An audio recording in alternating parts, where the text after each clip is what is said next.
Yes, ma'am. Can you report the lecture, please? I just started it. You may have been told that mitosis is the same thing as cell division. It's not. Mitosis is the reproduction of the nucleus. The reproduction of the nucleus.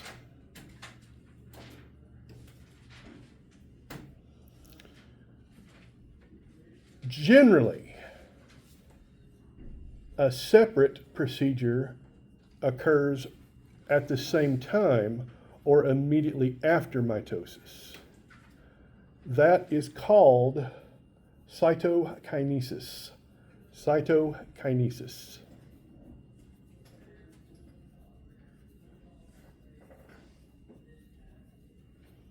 Does anybody need me to spell that? Cytokinesis.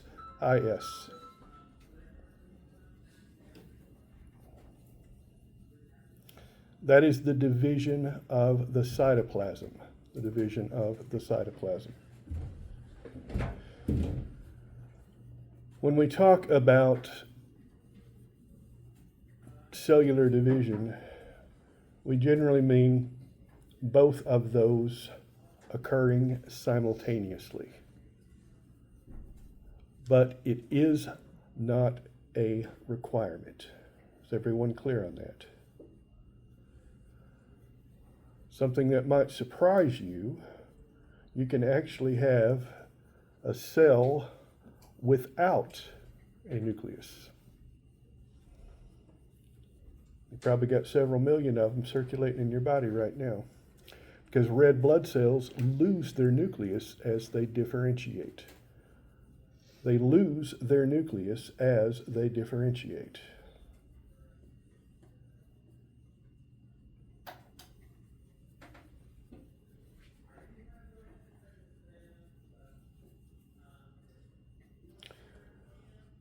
Conversely, you can also have multinucleate cells, more than one nucleus.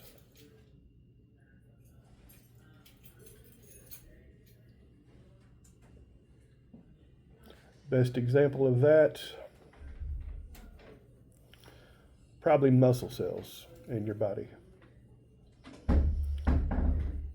Just about every muscle cell that you use has multiple nuclei. The reason for that is transcriptional efficiency. Transcriptional efficiency.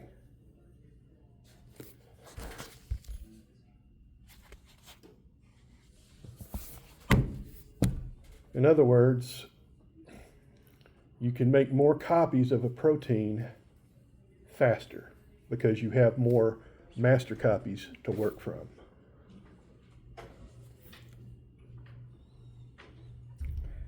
Imagine if I were teaching a shop class and you had a homework assignment to make a birdhouse, but you had to make it from my plans. If I only had one set of master plans over there, we'd probably be a line for it, wouldn't there? But if I had 10 of them, one in each room up and down the hall, you could just keep moving until you found one free, couldn't you? See how it works? And this is why I want you to understand that mitosis is not cell division. It is the reproduction of the nucleus.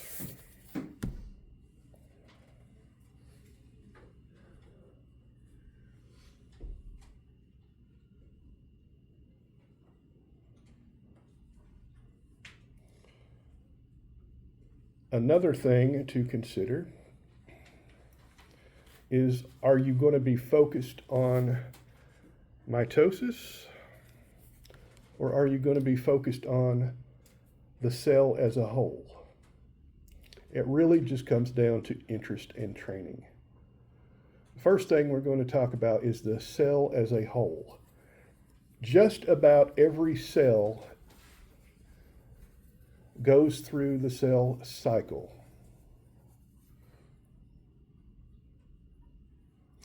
Some people like to draw it.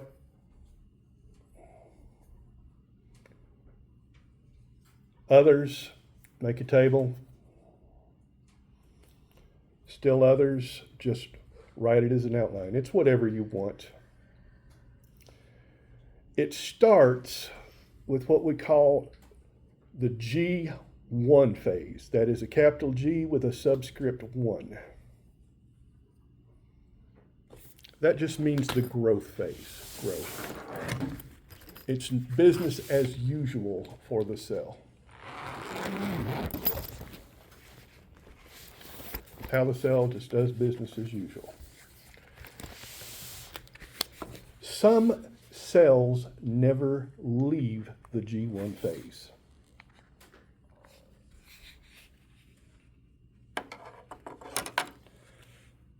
Some cells never leave the G1 phase. If that's the case, we say that they are in G0, capital G with a subscript of 0.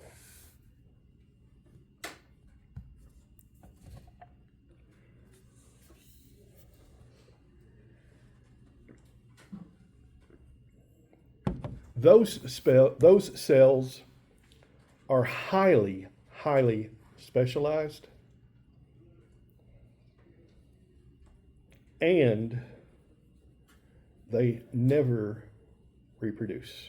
They never divide. Did you say they're highly specialized? For example, if you were to look at the neuron in a human brain, that's a very specialized cell. The only thing it does is receive and transmit information. You don't want that dividing and growing. Otherwise, you'd start literally getting the big head and you'd crack your skull open from the big brain. Other cells, you want them to actively reproduce. You want them to be actively dividing. If you get a cut, skin your knee, you want those skin cells to be dividing and repair it, don't you? So eventually, the cell is going to reach a checkpoint. If it is destined to divide,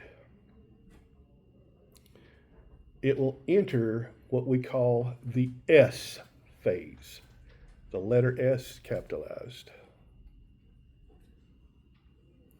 The S phase stands for synthesis. Synthesis. Synthesis of what? DNA. So you are going to make a copy of your DNA during the S phase.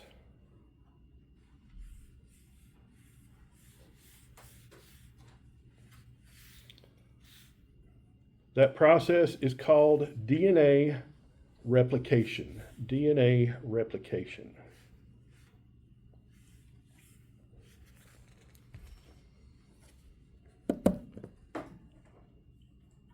You don't have just one copy of every gene in your body. Every cell in your body has 2 copies.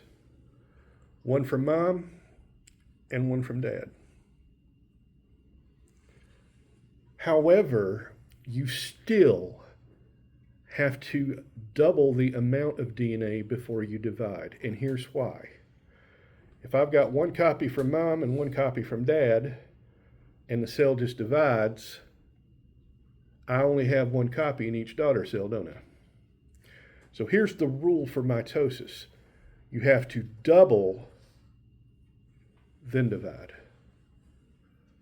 I started with 2 sets, I double it, I end with 2 sets. Does everybody see that? So, the simple rule of thumb. 11 p.m. What in the world? I didn't know my watch would talk to me. I hate Apple products, but they're a lot more comfortable on the wrist. I would say the best products are headphones. I would say. I don't hear enough anyway. If I stick headphones in my ear, I'll be deaf for life. Or I end up with a situation like I had in my morning class when I'm talking to a certain young lady asking if she needs help with her assignment, and I think she's being completely and totally rude and ignoring me. Well, she's got very thick, bushy hair, and she had her little pods in. Back in my day, we didn't have no iPods. Had to carry stereo with a turntable. Anyway, does everybody understand the rule? S phase is essentially a go for division or a go for reproduction. If it's a specialized cell that stays in G0, you don't want to or need to divide the DNA, do you? Because it would cost you a lot of energy to double it, and there's no point in it. So after S phase, you enter G2. G2. Growth 2. Basically, at this point, the cell is committed to one of two fates. Number one, and the ideal fate, it will divide and create two new daughter cells. In other words, reproduction. However, if it does not meet the criteria, in other words, it goes through another checkpoint, and if it finds damaged DNA or you don't have enough energy or something like that, the cell will enter a state we call apoptosis. A-P-O-P-T-O-S-I-S.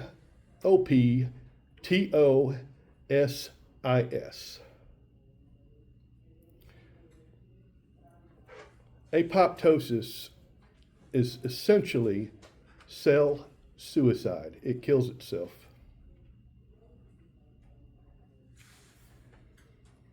Any idea why that would be a good thing? Genetic copying didn't go right. Yeah, because there is damage to the cell, and if you're not careful, you can end up with cancer. Y'all want a real life example? Anybody here ever got a sunburn so bad your skin peeled? Quite a few of you. Well, believe it or not, that skin dies through apoptosis. You've been out in the sunlight so long that all of that shortwave ultraviolet light has damaged your skin cells so severely that it literally has two choices: kill itself and let it slough off or peel away, or say hello to melanoma, which is skin cancer. So I don't want you thinking that apoptosis is necessarily a bad thing. It's a natural mechanism to avoid passing on damaged DNA.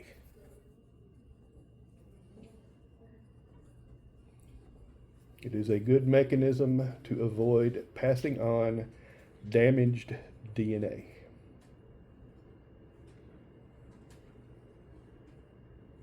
Is there another example like that? Like, other than skin cancer?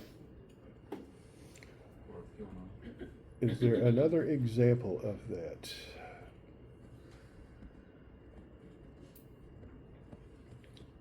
Well, yes, there is. But I'd have to get into a discussion of radiation poisoning. Y'all want me to go down that road? Y'all ever heard of the Demon Core? The Demon Core was a plutonium warhead that they built at the very, very tail end of World War II that would have been put into another bomb if it had been needed. Turns out they didn't need it, so they kept it around to do some tests with it. And nuclear bombs or atomic bombs have a thing called criticality or critical mass. Does everybody know what that is? It's when the atomic reaction goes uncontrollably. In the very first A-bomb, what they did was they actually took a barrel from an artillery piece. They cut the uranium sphere in half. They put one half at the end of the barrel, and they loaded the other one in this end. And when it reached a certain altitude, a gunpowder charge went off. This hemisphere zooms down the barrel and slams into the second hemisphere to create the big boom. So you understand what criticality is and why it's something you don't necessarily want. So they didn't know a lot about radiation at the time. And they were playing around with this thing, showing how they could introduce subcriticality by putting the hemispheres together and then kind of flip them apart. I kid you not, the guy that did this was using a screwdriver to hold the two apart, and that was it. No radiation shielding, no personal protective equipment, no gloves, not even a lab coat. Well, he made a mistake, and the screwdriver slipped, and the two halves came together, and he caught a full body dose of radiation. He immediately stuck the screwdriver back in and flipped them apart, but it was already too late. And at that moment, from that moment, he was a dead man. Nothing could have saved him. He was a Canadian scientist working in New Mexico. He basically had enough of a chance to call his parents in Canada, have them come down for one last visit. And I think it was about a week that he lasted. I know his colleagues died like very young too. Like they lived on for like 20 years, but they had like cancer. Cancer, yeah. But the reason he died, let's see, was because his body had taken so much damage that when the cells died, they could not be replaced. And yeah, he got a lot more than peeling skin. What happened was the cells that divide the fastest died the fastest. Basically, every one of the epithelial cells lining his entire digestive system.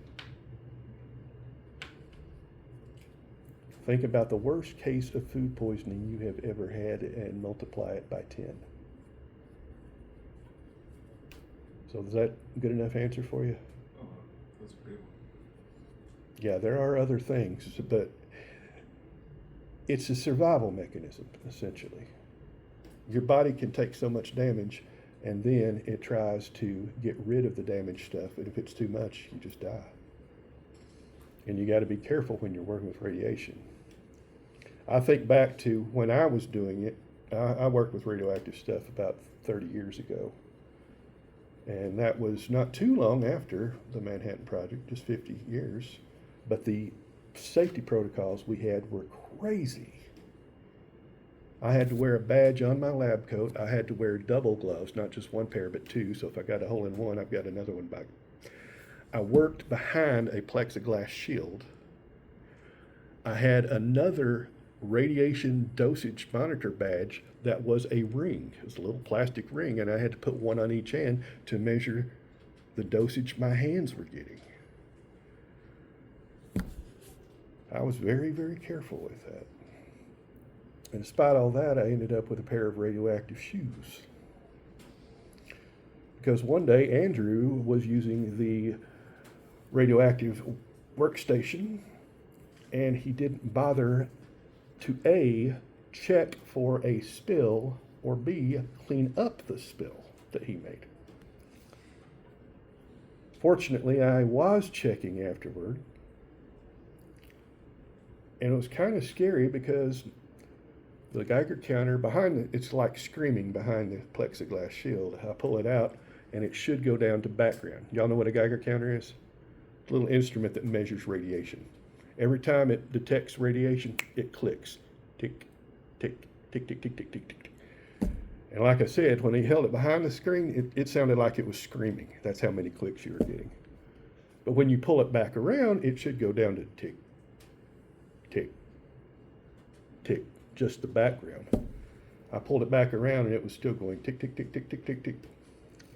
And by the time I got it down to my shoes, it wasn't quite screaming, but it was definitely a lot of clicking.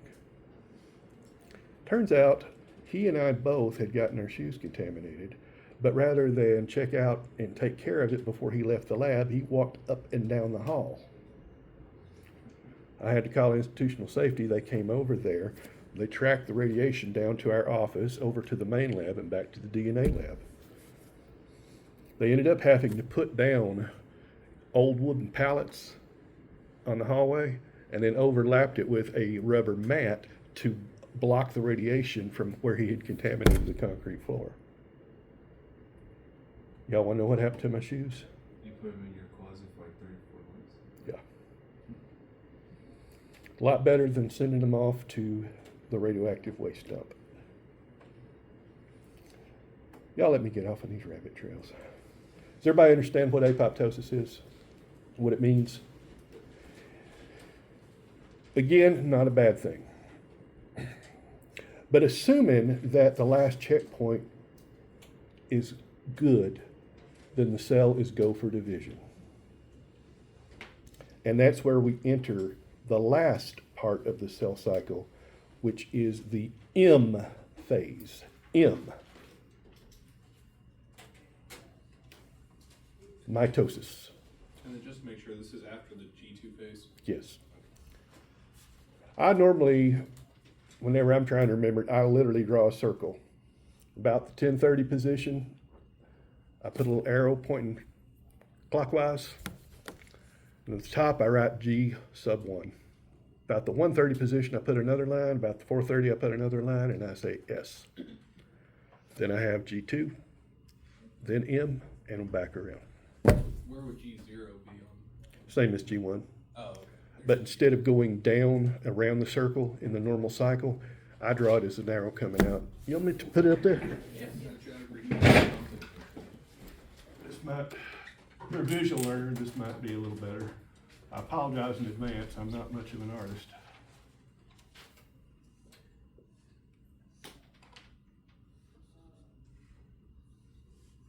This is the G1 phase. If it never leaves that, that's the G0 phase. S, G2, and M. And if you want to answer it that way on the test, that's completely acceptable. It shows the whole point, shows the start, shows the steps in order, and it shows that you get 2 nuclei. Does everybody see that? So say like the test says like just like we just say like that, just like Well, you'd have to label it. yeah. You'd have to write G1 as growth phase, S is DNA replication, G2 is final checks, and M is mitosis. That's your description, but you can do it in a 1-word description. It's not Yeah. rocket science. Cell biologists look at the whole cycle. How many cells do we have after this? 2. We started with 1, we ended with 2. Everybody okay with that? This is where it really starts to get interesting. How many of you have heard of stem cells? Does anybody know what they are, why they're so important? Well, stem cells are undifferentiated. They are undifferentiated. That means they are not yet specialized.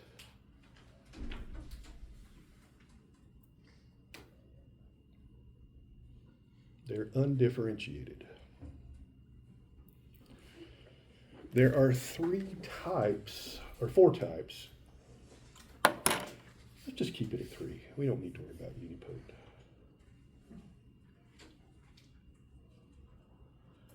The most desirable type are called totipotent. Totipotent. Wait, sorry, can you say the last part of that one? T-O-T-I-P what? Toti, T-O-T-I, potent, P-O-T-E-N-T.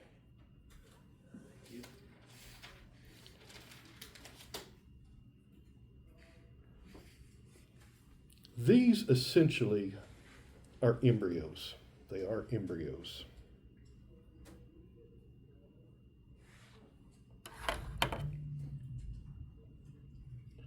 They literally can become any cell type, any tissue type, or even a completely new organism.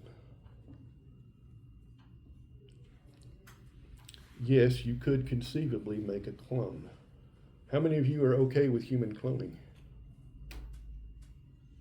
I'm the only one? What do you got against identical twins, Christian? I played Fallout 3 and been decided Vault well 8. I'm against cloning. That I can understand. Identical twins are clones.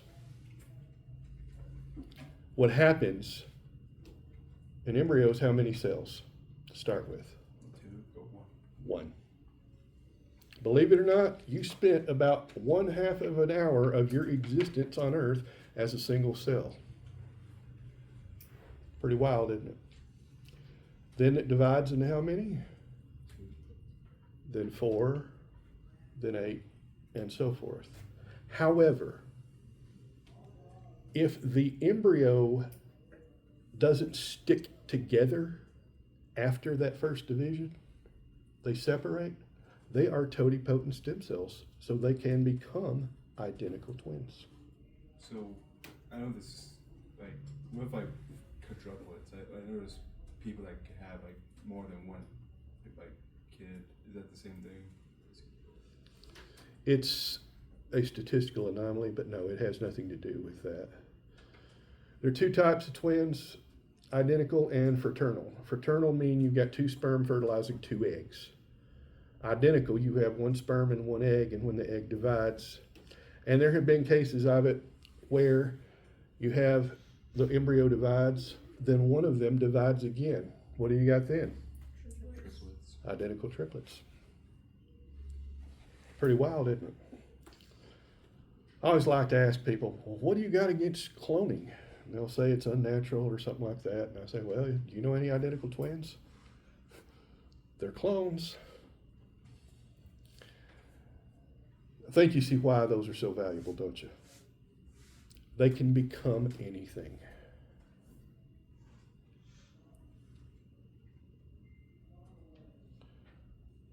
As the embryo develops, its cells gradually begin a process called differentiation.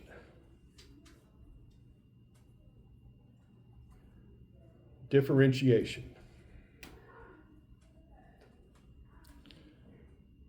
Differentiation is specialization. The cells start to become specialized.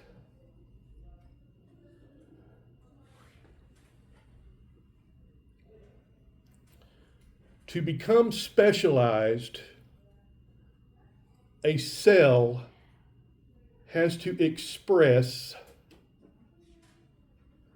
a certain set of genes in a certain order at the correct time. Can you say that? A certain set of genes in a certain order at a correct time. Nowadays, you've got GPS built into your little online screen in your car. Can't even get away from the dang thing when I'm driving. I got screens everywhere. But back in my day, you either had to use a paper map or better yet, verbal directions. You have to take a certain route, turn left, go a certain distance, turn right, go a certain distance, turn right again, go a certain distance, turn left, and you pull in my driveway. If you don't, you're going to end up somewhere you don't want to be. You have to follow a set of directions, and that's what a differentiation is. As a cell becomes more specialized, it loses the ability to become anything.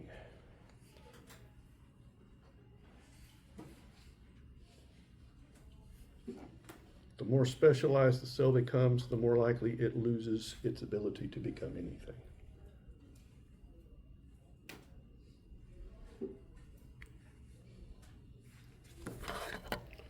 Y'all want to hear a pretty wild one? True or false? A person can have an X chromosome and a Y chromosome and develop fully as a female. True. True? Are you sure? You are correct. Isn't that intersex? Huh? Isn't that intersex? That's what I hear. What is it? Intersex? Nope. Is it hermaphrodite? It's something called Swyer syndrome. Swyer syndrome. You ever wondered why men have nipples? Don't we all start out as female? Bingo.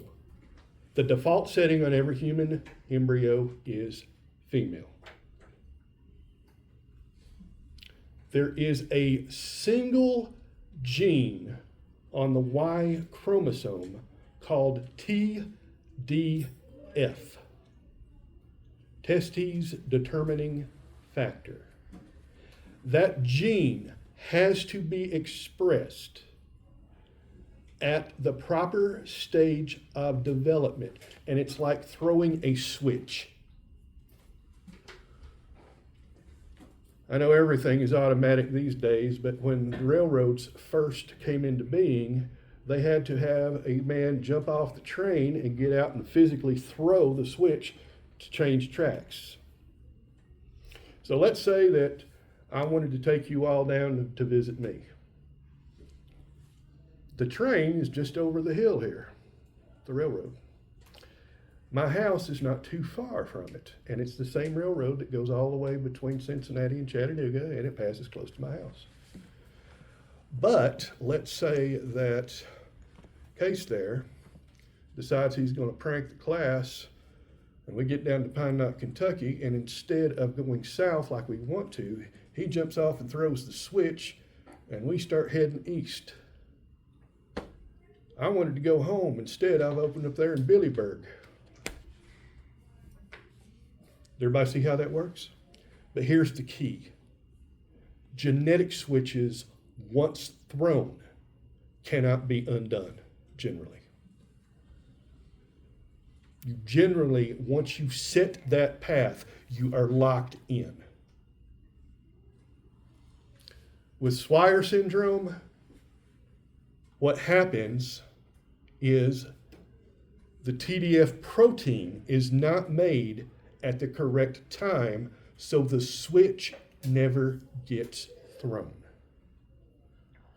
Let's say we wanted to go to Williamsburg, not to my house. But if the switch gets thrown, we're locked in. That's our destiny. Most individuals who suffer with Swyer syndrome don't even realize it until adolescence, when they don't go through puberty and they get tested and they find out that they have the genitalia of a female, but instead of ovaries or testes, they have what we call streak gonads, which are just undifferentiated tissue. They almost always have to have it taken out because there's a very, very high risk it will develop into cancer. True or false? You can have an XX genotype and develop as a male. True. True. It's called de la Chapelle syndrome, the opposite of Swyer syndrome.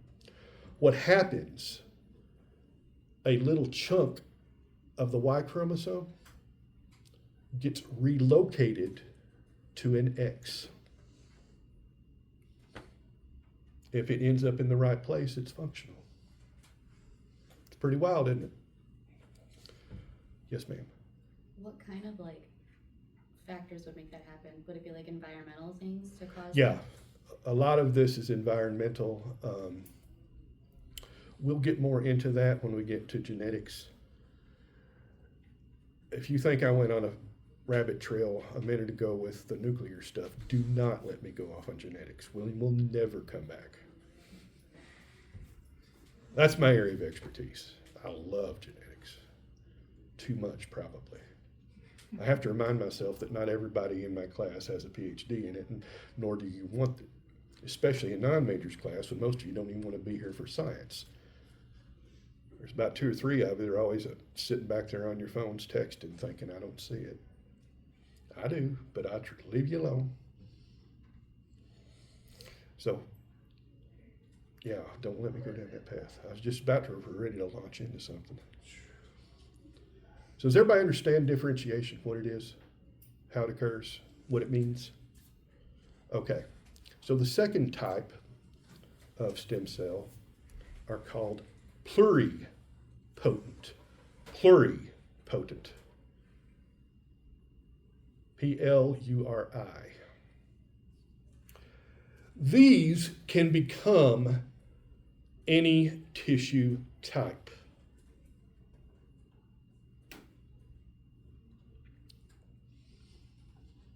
They can develop into epithelial tissue, they can develop into connective tissue, nervous tissue, muscle tissue, you get the idea. They cannot become a new organism. They don't have the totipotent ability. They've already started to throw their little switches.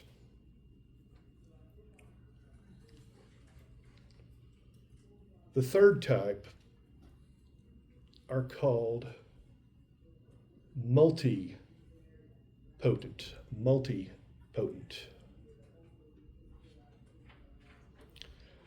Multipotent stem cells can become any cell type within a tissue.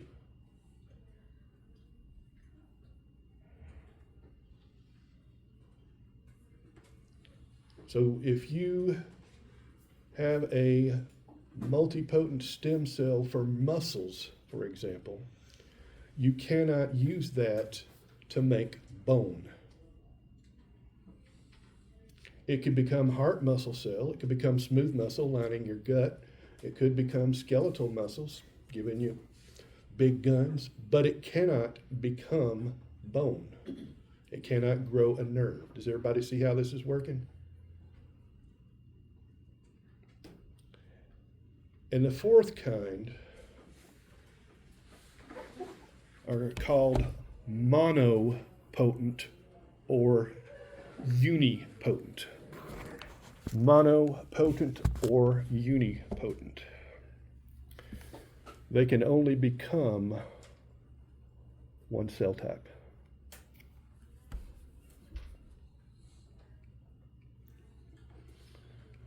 A real life example of that, you don't have to write this one down because it's hard enough to pronounce it and I'm not about to try to spell it.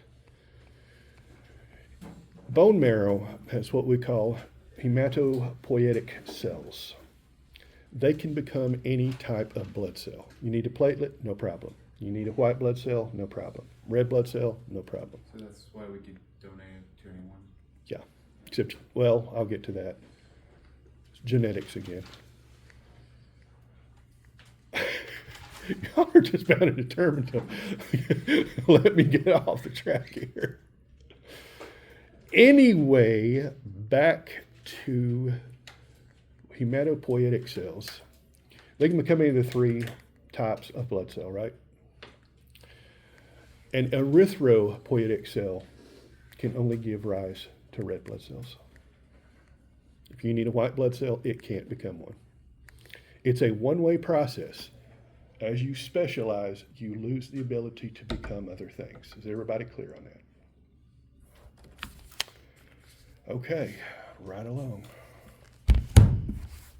You want to know why you can donate blood? How many different blood types are there? Does anybody know? 8. Basically, the letters mean something. There's a little protein that sticks out from a blood cell that's called an antigen, A-N-T-I-G-E-N, an antigen.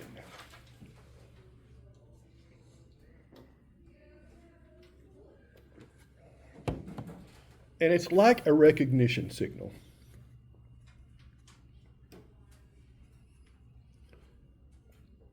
Back in World War II, when fighter pilots came across another plane, they would look to see what the recognition symbol on it was.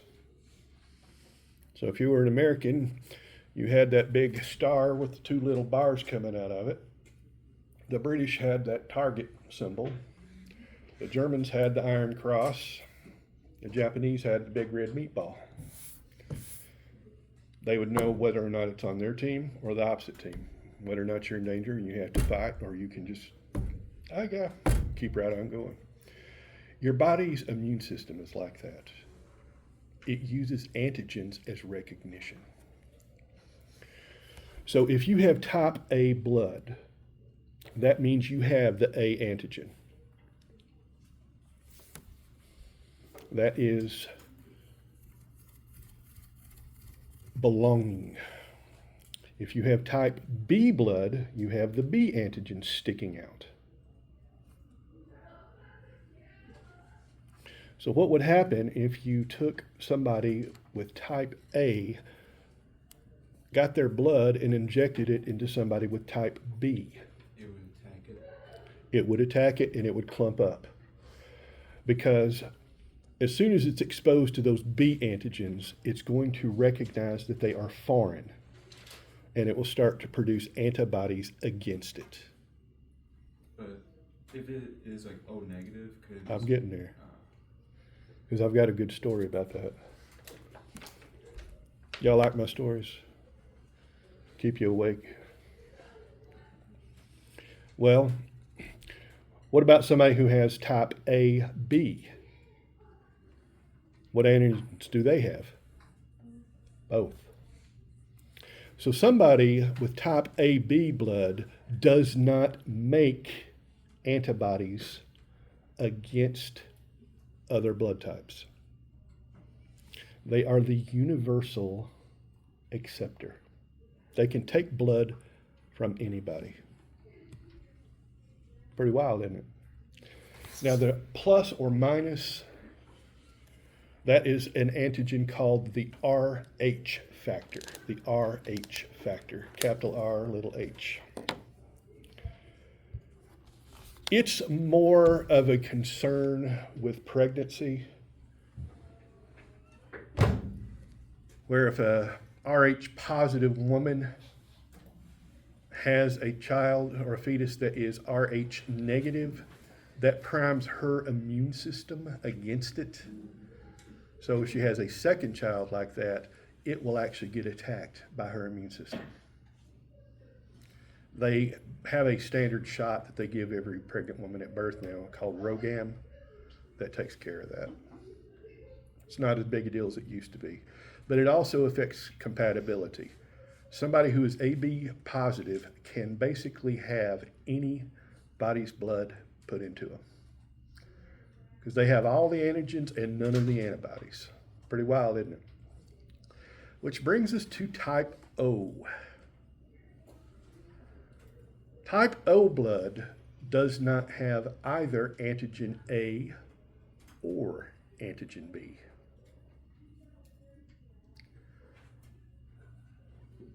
If you are Rh negative and type O, then you essentially don't have any antigens at all on your cells. They operate in stealth mode. Does anybody here know their blood type? Would y'all be willing to share? A positive. A positive, B negative. B I negative? think I'm O negative. Uh-oh. My dad was O negative. I hope you don't have the same problem I do because I'm O neg too. I am the universal donor. I can give my blood to anybody in this classroom. But you can't receive it back. Me too. Be careful about who you tell about that. The three of us have the most desired blood type in existence for donations. Because when they have an accident victim come in, they're bleeding fast, they're bleeding out, they don't know what their blood type is, they can give them O neg and know they'll be okay. But don't ever, ever make the mistake of signing up to the Red Cross for donations. They'll bring the vampire van by your house. Those guys are worse than Dracula. Every 56 days, my phone will ring. Every 56 days, will you come in and let us suck some of your lifeblood out of you? One time they even called me up and said, we're up here at the high school. We really need some O neg. And I said, well, I'm not at the high school. That's not a problem. We will bring a bus down to your house on the way out of here. And I said, no, you won't. And I said, it's no problem. And I say, it is if you want to get out on this crooked little road. The school bus didn't make it up here. So they're just gonna take your time and just not pay you at all either, so that just sucks too. I met him down to mailbox. I'm too nice. I bled for the cause. Does that answer your question about the types? Wait, I know for one thing, O negatives can get like any other blood type just except they're O negative. Bingo. Since you are O neg and I'm O neg and he's O neg, the three of us could give it to each other. But I certainly wouldn't take it from you. Oh, yeah. Because I have antibodies against A, antibodies against B, and antibodies against Rh. My cells are stealth mode, but my immune system is primed.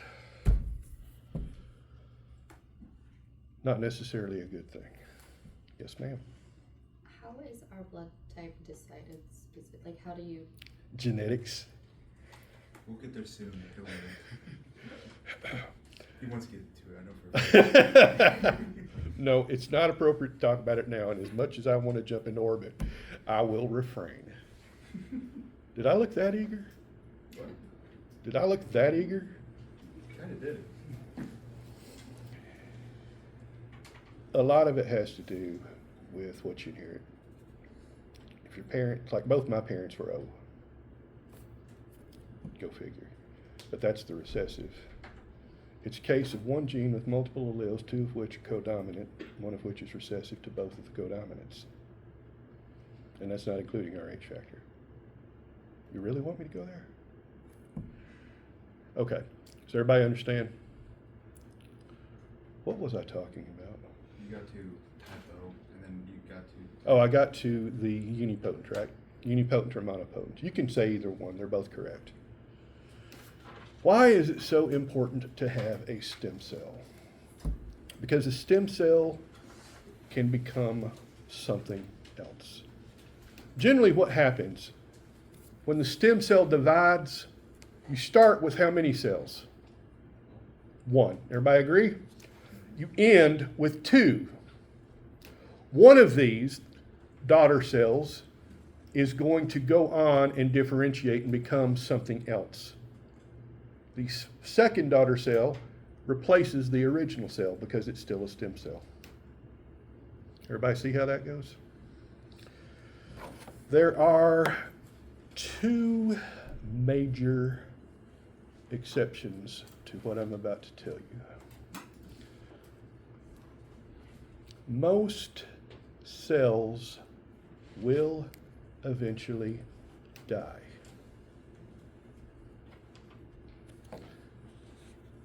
This is called senescence.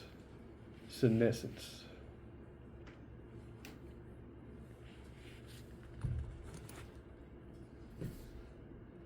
How do you spell that?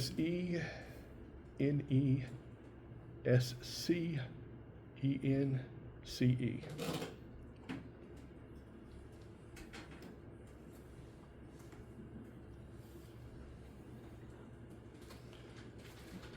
You remember what I told you about oxygen being so reactive? How it strips away electrons from the proteins, the organelles. Eventually, as you age, your cells are going to accumulate so much damage that they will die. But don't they get replaced? They go, what? Are you talking about cellular heaven? No, I was saying, like, do they get replaced? Replaced, yeah. Yeah, that's what I meant. But they get replaced, so no problem, right? Wrong. Each cell has within it a ticking time bomb.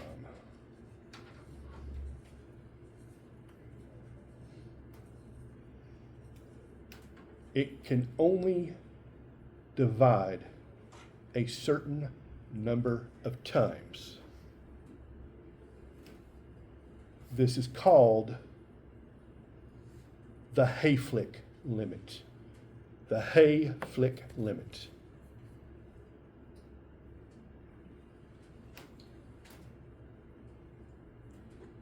What was the worst part?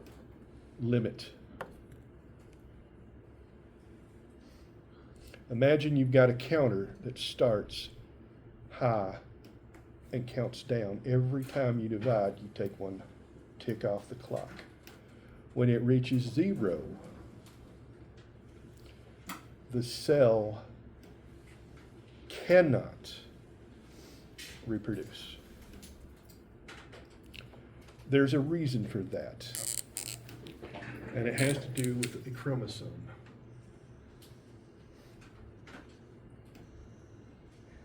A single chromosome looks something like that. You're used to seeing them looking like little X's or something, but that's when you have 2 of them. We're only going to consider a single one. This dot right here in the center is called the centromere, CENTROMERE,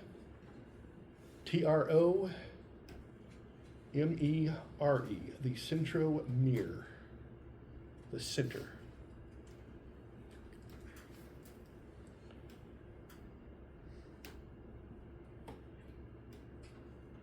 The ends, this part here and that part there, are called telomeres.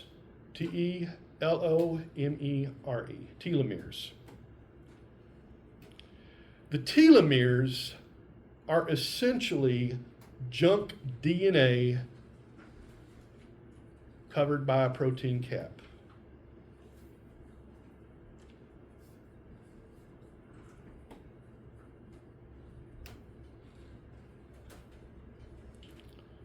Every time the DNA gets replicated, a little bit of the telomere gets chopped off. Imagine a science textbook, if you will. And after everybody takes their final, when they turn it in, they rip out 1 page at the beginning and 1 page at the end. First time or 3, that's not going to cause any problems, is it? Because you have blank pages, you got the title pages, you got an index in the back. You see where I'm going with this? It's junk. But let's say I had been using the same exact textbook since the start of my career, and I passed them out to students. This is my 39th year of teaching, starting my 40th, so that would be about 80 pages torn out of the front and the back. Do you think some of the essential information would have been missing from that textbook by now? And that's essentially what happens as the telomeres get shorter. Once they enter the critical information, the cell loses the ability to make the proteins it needs to survive. It has hit the Hayflick limit.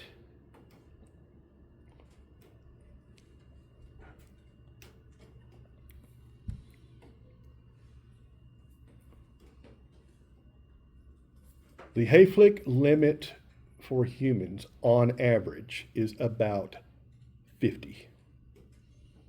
About 50. Now, it varies according to what type of cell it is, the tissue, so forth, so on. But as your stem cells constantly supply new cells for those that have died through senescence, they're ticking down the ticker, aren't they? And eventually, you're going to run out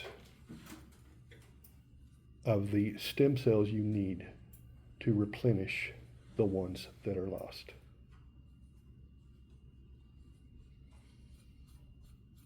And that is why there is a hard upper cap on how long a person can live.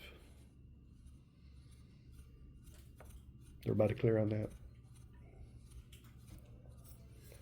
The hard upper limit, absolute no-go above, is about 120. There have been a couple of people that lived like 121, and one woman that supposedly lived to be 122, but there's some question about whether or not she faked some of her stuff. Does everybody see how that goes hand in hand with senescence? That's why as you get older, you tend to lose muscle, you tend to get saggy skin, and all the other sort of problems that come with aging. As Keith Richards said, getting old stinks, but nobody wants to die young either. It's all part of it. So does everybody understand the cell cycle? The Hayflick limit, senescence, apoptosis, the 4 types of stem cells? Do y'all want to hear the exception to that? There's actually 2 of them. There are 2 types of cells that are effectively immortal. Wait, they're affected what? Immortal. Oh. They can't die. Well, actually they can, but they're not subject to the Hayflick limit. The first of these, as you might have guessed, are embryos.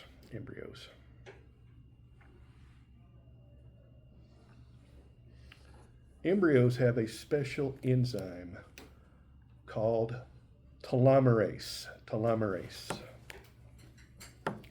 It adds back DNA to the telomeres.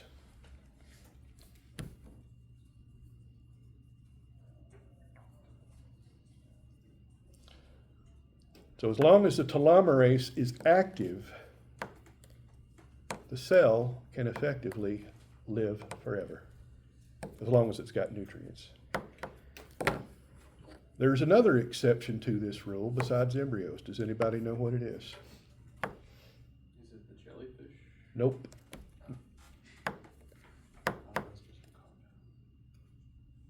I'm talking about in humans. What is it? Huh? What did you say? I said I'm talking about in humans. Is it hair for like nails? Nope. Hair's not immortal, I assure you. I don't have the same head of hair I had when I was your age. Thatcher's getting a little thin on the roof there. That's okay, I'm age. Yes, ma'am. Then why do people say like once you die your hair keeps on growing and your nails grow? The same reason that people say global warming is a hoax and that COVID was a biological weapon put out by the Chinese. People are lazy. They don't want to think. So when they see the skin drawing back and shrinking after death, they say that the fingernails are still growing. It's a simpler explanation. Yes, ma'am. I don't know the name. Are you talking about that one lady's cells that people like keep in freezers? There was like one lady, like people still like use her cells because her name was Will. Is that what you're talking about? HeLa cells, Henrietta Lack. I was about to get to her. But there's a specific type of cell that is immortal. Nobody can tell me. Is it sex cells? Huh? Sex cells? Like. Nope. babies? Cancer. Can't- Cancer cells are effectively immortal. What about tumors? Isn't that, do they stay alive or do they? That is cancer. Oh. See? In fact, as Simon was saying, there is a line of immortal cells that are being used worldwide for cancer research.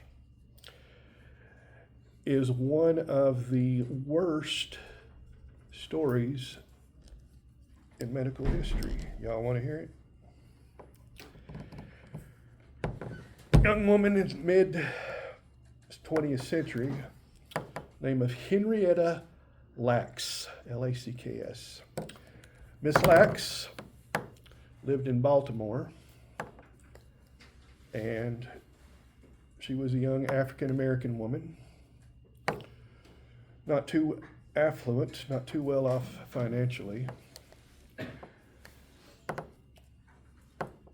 Developed some issues, went and had a pap smear done, and they confirmed that she indeed had cervical cancer. To confirm it, they scraped some cells from her cervix and grew them in a culture. It was pretty far advanced. As you might imagine, around 1951, the state of the art for treatment of cancer was not very advanced, was it? So she died at age 31 in the year 1951. What happened to the cell sample that they had growing in culture? They kept growing it.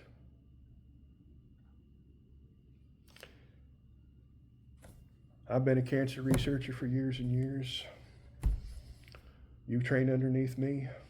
You start your own lab. You ask if I'll give you some of those cells for your research. I say, sure. You train under her. You form your own lab. You see how this works?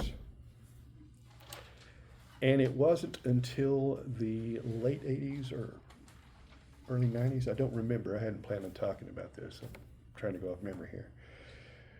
Her family found out that this poor woman's cells were being kept alive in laboratories around the world, were being given away, and they didn't have a clue that this was going on. But of course, in 1951, informed consent was not on the table. And there was most definitely likely some form of racism involved, and or the fact that she was not a wealthy woman also involved. Well, you can imagine the kind of legal mess this was going to cause Johns Hopkins. But the family agreed to let research continue with these as long as anybody who used these cells acknowledged where they came from, which I think was a pretty classy move on the part of the family. They basically said a lot of good has been done from a bad deed, and we don't want the good to stop, but we want the sacrifice our mother, grandmother, aunt made. We want that recognized, and I think that's legit. That's pretty fair. Yeah, but cancer cells are effectively immortal. Yes, ma'am. How did the family find out about it? I don't know. I'm just telling this off the top of my head. Y'all seem to think I have the sum total of world knowledge. Remember, I've got a lot of useless junk floating up here, but not all the details. The only reason I'm able to tell you dates was because I did a quick Google search on the tab and called up the AI. I'm like, oh yeah, 51. I was going to say 54. Good thing I checked it. I'm in this weird netherworld where I'm halfway to being able to use technology the way you all do, which is very effectively, and halfway to being the old geezer who's always saying, "Get off my lawn." Y'all laugh, but did I tell you how I ended up getting a new car? I feel awful about this in some ways, but I can also understand it. My dad died, I got divorced, Mom asked if I would move back. It's good for her, it's good for me, save some money. I'll help her out, she helped me out. Well, she told me to take my dad's truck and drive it, which I did for about 6 years, till some nozzle pulled out in front of me without looking and slammed into the side of it, and I found out how well airbags work. Well, Mom decided she was going to give me her old Honda, and she was going to come up here to Don Franklin Nissan and get herself a new one. Got a Nissan Rogue Sport. Drove the thing 2 weeks, came in, slammed the keys down on the kitchen table and says, "I want you to give me my keys back." I'm like, "I don't have a set of keys." And he said, "I don't want the Nissan, I want the Honda." You want to take it up and drive, go for a drive? Why? No, I want it back. Well, what are you going to do with the Nissan? She said, "You drive it." I said, "What is wrong with that Nissan?" She said, "It talks to me." I don't like that. I can't figure out how to turn the radio on. It doesn't have a key. It's got a starter button and a remote. She's 85. So yes, guess who's been driving the Rogue for the last 3 years? It's out there in the parking lot. That's how I got a new car. So my mom's turned into that, "Get off my lawn." Okay, so does everybody understand what cancer is? Let's get a definition for it right now. Cancer is uncontrolled cell division. It is uncontrolled cell division.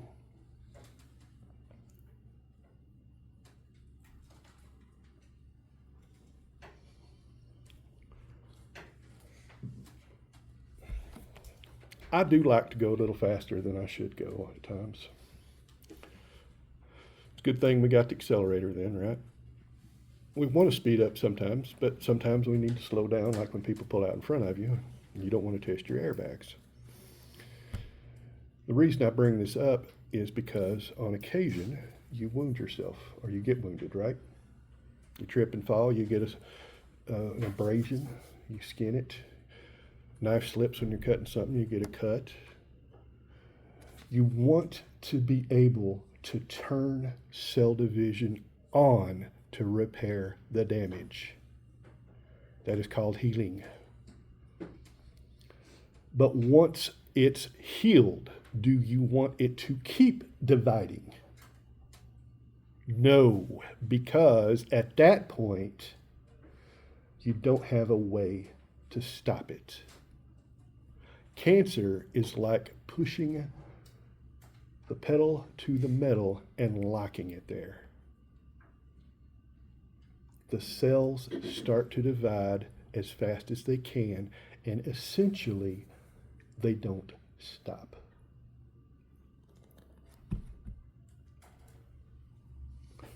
Cancer itself has 4 stages. Stage 1 is abnormal cell division. Abnormal cell division. It's not causing a problem. It's not a real major issue. But you've got something growing where it shouldn't be. Yes, sir. Say the name of stage 1 again. Say the name of stage 1 again. Abnormal cell division. You got a mole that's starting to look like it's a little bit larger. Where it used to be flush with your skin, now it's a little bit raised. you might notice that you're getting some skin cracking around the margins of that. If you ever see that, get it checked ASAP, because that could be the initial stage of melanoma. One thing that used to be big back in the day, the 80s and 90s, were these things called tanning beds,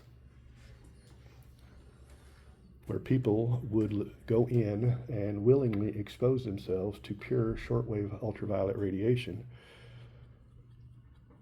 solely for the purpose of increasing the aging of their skin and doubling their risk of skin cancer. 2-hour-long visits a week is basically the same cancer risk as smoking 2 packs of cigarettes a day.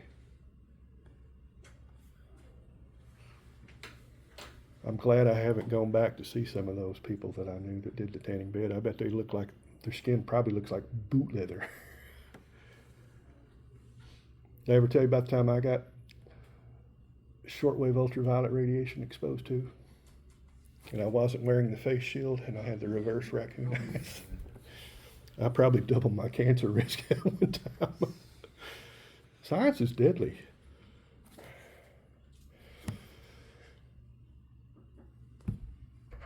Will anybody complain if we get out 2 minutes early? All right, we'll stop right there.